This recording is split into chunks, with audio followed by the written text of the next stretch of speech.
Now, you also sit in two private boards, which is Yeah. interesting. So you have Yeah. a very strong private family-owned angle here in your experience over the last 6, 7 years. Yeah. Is there something to be learned from this model that one can take back to a public setting? Yeah, I think so. I think, yeah, I actually started on a family-owned board before joining Wilbur-Ellis. So I had that insight already that it was something different with value creation. And I think, everybody talks about it. You're able to be long-term focused, right? So when I talked about the company, it's a century. Right. We're building the legacy or continuing the legacy, hopefully for another 100 years. So it's built in that you're thinking about the long term.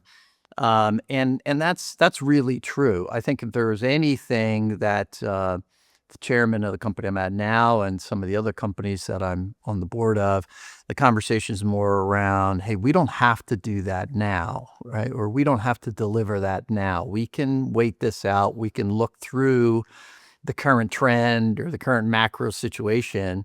Obviously, we need to be fiscally responsible, right, to be able to do that. But it's real. You are able to look through the trends and keep your focus on the long term. Um, in the public markets, sometimes companies are forced to do what I would call unnatural things, right? There's companies that combine and divide and, doing all of this that is perhaps ends up in a better financial situation. But frankly, it didn't work for the customers and didn't work for the employees. And I think that's what I would bring back if I went back to a public company would be you really need to make sure you're thinking about your customers and your employees all the time. And the financial pieces are there to generate the value for those constituencies, right? And I think public companies can lose that track.